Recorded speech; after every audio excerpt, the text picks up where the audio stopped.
السلام عليكم ورحمة الله وبركاته. كسو دوادا يوتيوب جانال كيغا. يوتيوب جانال كان داونيسو هاني اوفيشيال انيغن مغاعيغا هاني واي.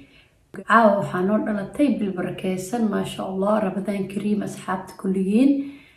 رمضان تيدا كليتو إلهي بش يبرواق ونو غارسيو دنبيدين إلهي هنو دافو إن شاء الله. رمضان تان دعاء بدنو duceysano sababtoo ay waxa waaye cudurro jiro culaysyo badan iska jiro cudurkan corona in ilaahay naga dul qaado oo duceysanayna insha Allah ama daawa loo heli doona ama asaga dhanba lagu diimi doona wuuba baxi doona insha Allah.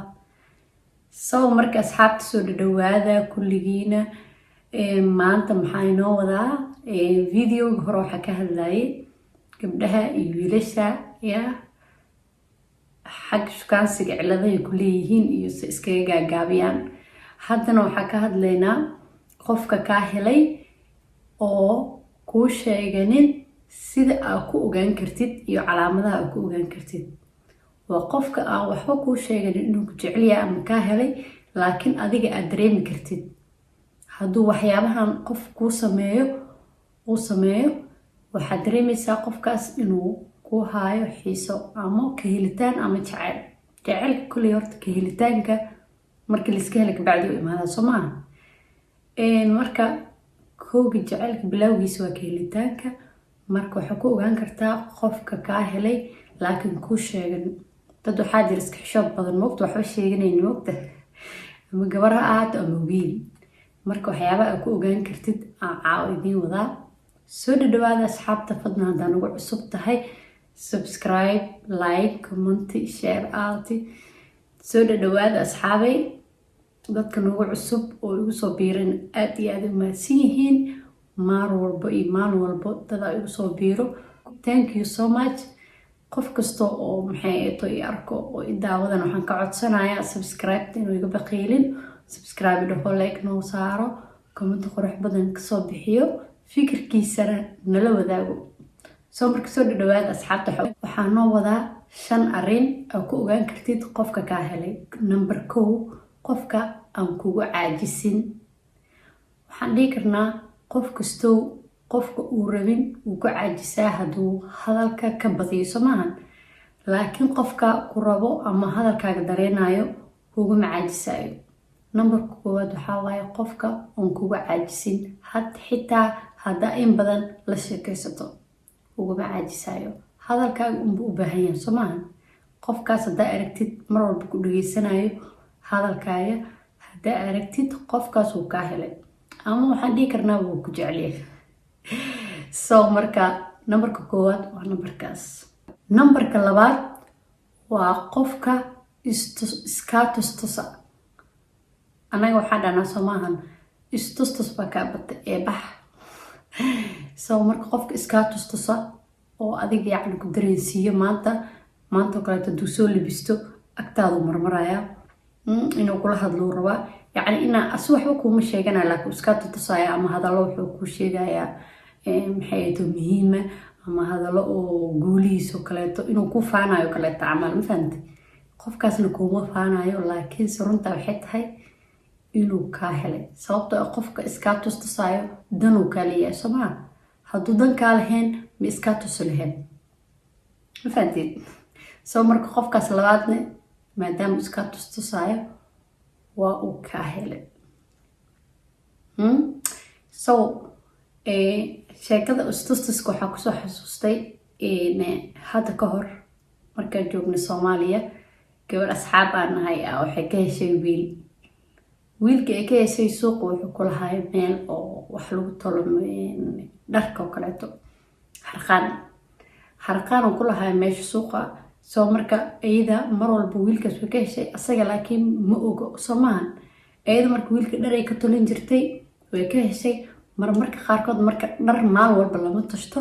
soo qofkii ninkii ay ka heshay bay rabtaa inay aragto Soomaaliya. marka way bixaysaa iyadoo waxba loo dirin oo yacni dhar iyo waxaas meeshas loo dirin way bixay. markii adeega loo diro kaleeto wadada waxay soo maraysaa harqaanka way istusinaysaa. mar walba oo adeeg loo diro oo macnaha waa ogtihiin meesha dharka lagu gado iyo meesha adeeg lagu gado isma lahan. sababtoo ah dharka iyo adeega way kala duwan yihiin. Adeega loo diraayo qoftan way bixaysaa, ninka harqaanka tulaayay ee ag marmaraysaa, sababtoo ah waxay rabtaa inuu arko qoftan se uga heshana uu uga helo. markuu istustusaysaa dhihi karnaa somahan, taasaa yacni kugu filan tusaale. sababtoo ay mar walba waxay rabi jirtay inuu arko, iyada inay aragto way rabtaa, laakiin asaga ayay iska gedi jirtay si uu asaga uga helo. marka waxaan dhahnaa anaga Soomaalida isgadoo saameeya, marka qof iskaa gadgadaya haddaa aragtid uu ka helay.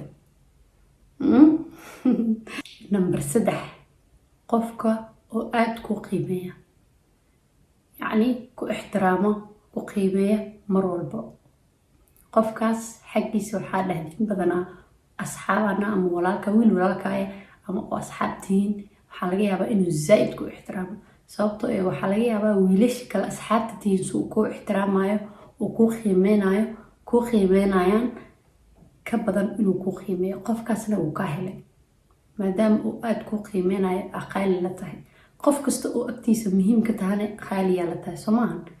Number 4, qofka kaa wareysta noloshaadii hore, xiiseynayana inuu wax ka ogaado. qofkaasna wuu kaa helay, sababtoo ah wuxuu u baahan yahay noloshaadii hore se ahayd inuu ogaado. haddee xataa naagtahay inay ogaato, nin bis maaya sheekadan dhan nin bis kama hadlayso, yacni naaga xataa qofka uu mar walba rabo sheekadaadii hore inuu ogaado, yacni CV-gaagii hore. mafahant? soo marka meeloo kaleet markaa shaqo ka dalbatid waa ogtihiin CV-gaaga keena lagu dhahayaa, yacni adiga iska sheekeynaysid meesha degantaa waxaa ahayd, waxaa qaban jirta, waxaa soma. qofkaana wuxuu kuu sheegayaa CV-giisa, noloshiisa, wuxuu soo maray, hadduu guur soo maray, hadduu soo marin, hadduu dhib ku dhacay, hadduu farxad soo arkay, wax kasta uu soo maray inuu ka ogaado rabaa qofkaan. sababtoo ah wuu kaa helay, adiga laakiin ma ogid, qof caadiya umaleysaa, qofkaasna wuu kaa helay. Numberka u dambeeya, qofka kuu qabto waxyaabaha aad ka codsatid bilaa shuruud.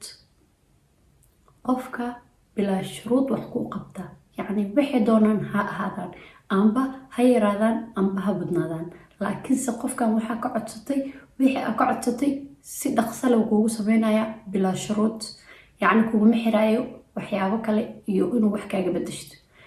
dhinaca kale markaa fiirino, qofka markuu kaa helin ama ku rabin, waxaa laga yaabaa inuu ku dhaho, inuu ama isdhaho asaxtaa niyadiisa isdhaho, qofkan maadaama aad wax u qabanaysid maxaa uga bedelataa. maskaxdiisa yartaa inay u sheegtaa laga yaabaa ugu yaraan inaa wax uga bedelatid maadaama aa waxaan u sameeyeysid. saas darteed wax qalad uu sameyn karaa, wax fiicanna wuu kaaga bedelan karaa dabcan. ma fahanteen? soo marka qofkaas saas ayaa ku ogaan kartaa. waxyaabo badanna way jiraan dabcan, laakiin ani intaa soo diyaarsaday waa intaas. ma fahanteen? soo marka asxaabta 5 maxay eeto waxyaaba ka hadlayay intaasay ahaayeen. videoga caawa inuu dheeraad bal rabo, saxuurta nigula sugayaa, waa ogtihiin inuu xaas dhaaba video inaa iska duubatida kuu fiican oo saxuurta ku sugtid. marka asxaabta intaasay noogu eg tahay 5 wax aan ka hadlayay. dabcan waxaan rajeynayaa inaad ka faa'iideen ama inaad wax ka ogaateen. ma fahamteen? marka asxaabta waxaa iniida rajeynayaa kheyr badan. biliis haddaan ugu cusub tahay subscribe dheh janaalkaaga waaye. ma fahamte? subscribe-ka naga baqiilin, like-ta, commentiga, sheerta, adduunka dhan nagu qabo. ma fahamteen? waxyaabo badanna waa soo wadaa insha allah. wax walbo oo aniga maskaxdayda kusoo dhaco waa idinla wadaagaya. ma fahamteen? sababtoo qof kastoo waxaa kusoo dhaco wuxuu inuu qabto jecel yahay ama wax inuu ka sheekeeyo. anigana waxaa rabo waxa niideed kusoo dhaco, kolley wax wanaagsan baa kusoo dhacay, wax xun may. ma fahamteen? soo marka idinla wadaagaya. marka asxaabta kheyr badan idin rajeynayaa. habeenka ha idiin wacnaado insha allah. nabad ku sooma, nabadna ku fura.